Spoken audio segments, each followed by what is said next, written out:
You, John Fitzgerald Kennedy, do solemnly swear. I, John Fitzgerald Kennedy, do solemnly swear. That you will faithfully execute the office of President of the United States. That I will faithfully execute the office of President of the United States. And will, to the best of your ability. And will, to the best of my ability. Preserve, protect, and defend the Constitution of the United States. Preserve, protect, and defend the Constitution of the United States. So help you God. So help me God.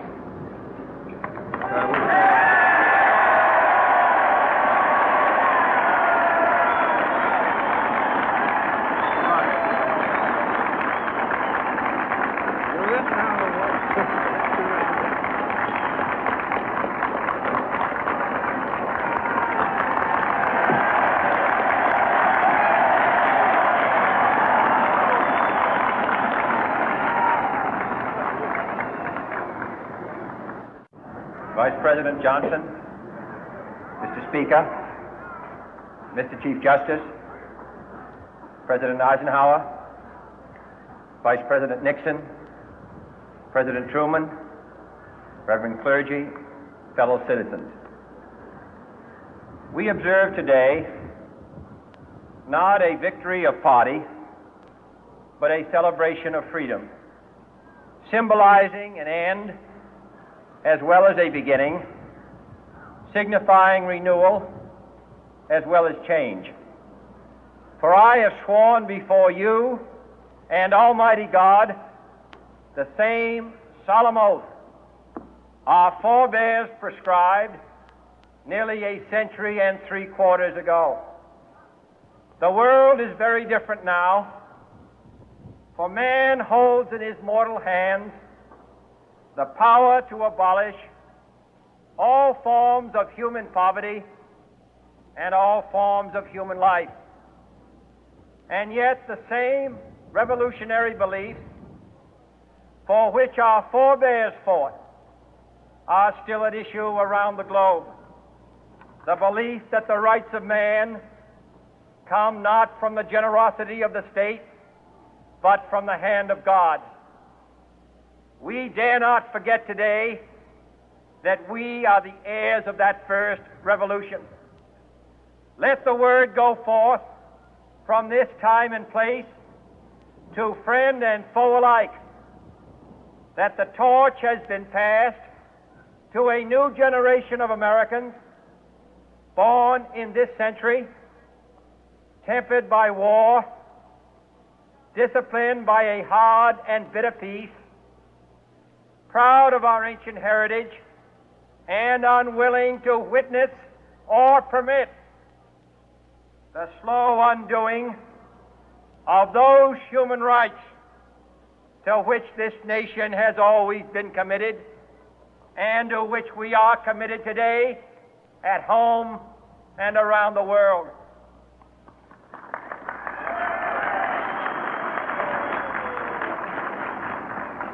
Let every nation know, whether it wishes us well or ill, that we shall pay any price, bear any burden, meet any hardship, support any friend, oppose any foe to assure the survival and the success of liberty.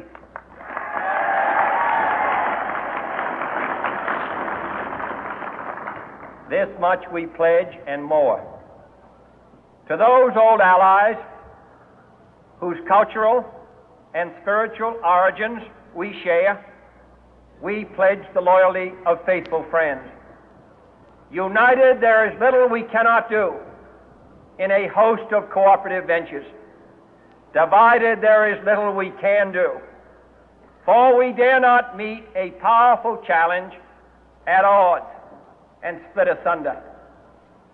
To those new states whom we welcome to the ranks of the free, we pledge our word that one form of colonial control shall not have passed away merely to be replaced by a far more iron tyranny.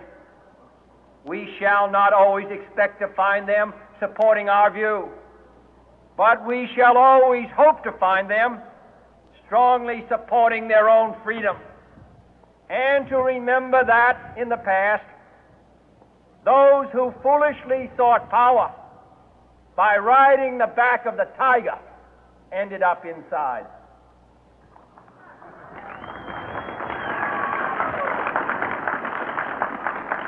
To those people in the huts and villages of half the globe struggling to break the bonds of mass misery, we pledge our best efforts to help them help themselves for whatever period is required, not because the communists may be doing it, not because we seek their votes, but because it is right.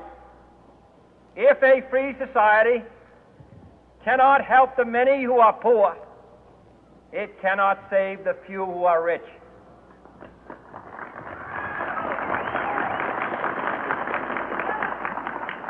To our sister republics south of our border, we offer a special pledge to convert our good words into good deeds, in a new alliance for progress, to assist free men and free governments in casting off the chains of poverty. But this peaceful revolution of hope cannot become the prey of hostile powers. Let all our neighbors know that we shall join with them to oppose aggression or subversion anywhere in the Americas. And let every other power know that this hemisphere intends to remain the master of its own house.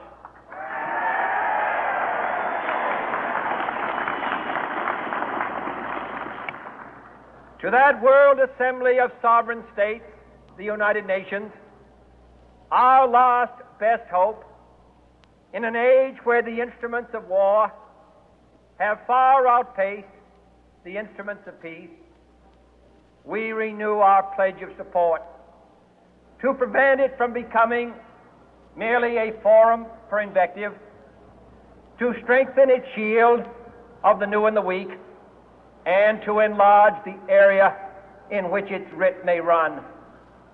Finally, to those nations who would make themselves our adversary, we offer not a pledge, but a request that both sides begin anew the quest for peace.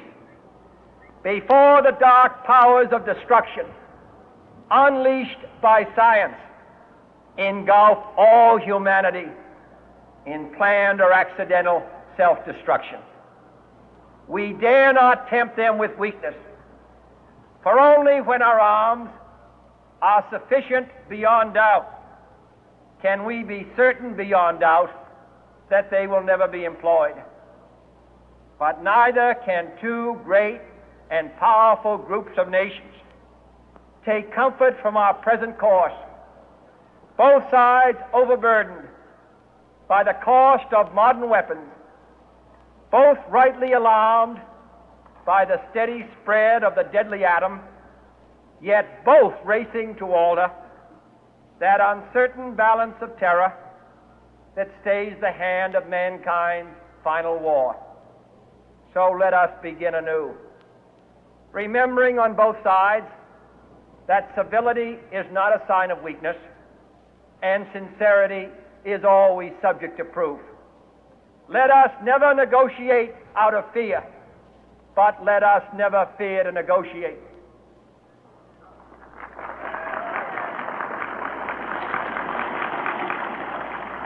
Let both sides explore what problems unite us, instead of belaboring those problems which divide us. Let both sides, for the first time, formulate serious and precise proposals for the inspection and control of arms, and bring the absolute power to destroy other nations under the absolute control of all nations.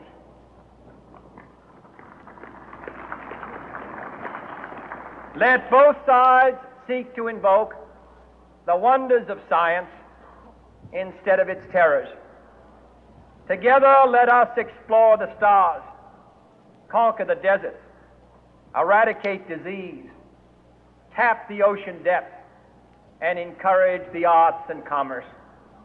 Let both sides unite to heed in all corners of the earth the command of Isaiah to undo the heavy burden and let the oppressed go free. And if a beachhead of cooperation may push back the jungle of suspicion, let both sides join in creating a new endeavor, not a new balance of power, but a new world of law, where the strong are just and the weak secure and the peace preserved. All this will not be finished in the first 100 days, nor will it be finished in the first 1,000 days, nor in the life of this administration, nor even perhaps in our lifetime on this planet. But let us begin.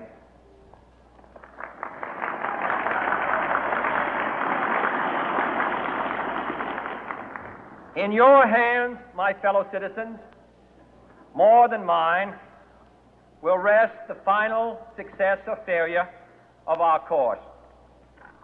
Since this country was founded, each generation of Americans has been summoned to give testimony to its national loyalty. The graves of young Americans who answered the call to service surround the globe.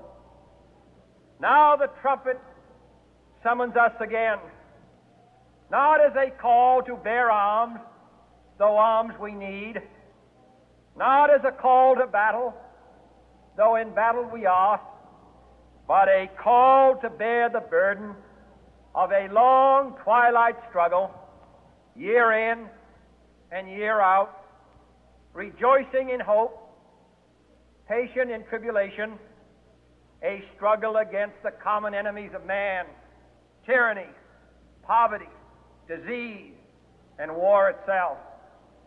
Can we forge against these enemies a grand and global alliance,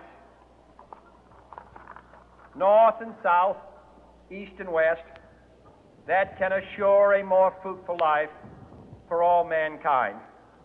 Will you join in that historic effort?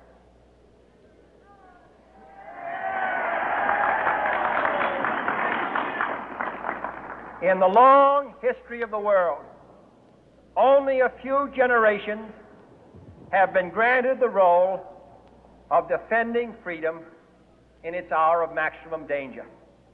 I do not shrink from this responsibility. I welcome it.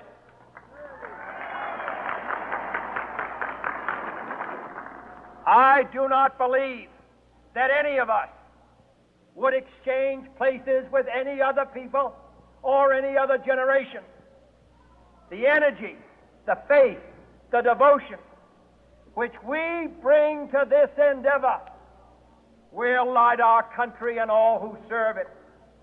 And the glow from that fire can truly light the world. And so, my fellow Americans, ask not what your country can do for you, ask what you can do for your country.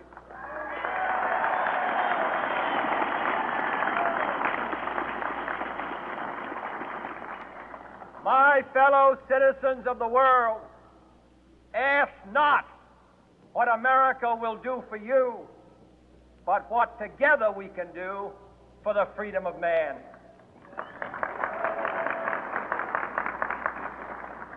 Finally, whether you are citizens of America or citizens of the world, ask of us here the same high standards of strength and sacrifice which we ask of you.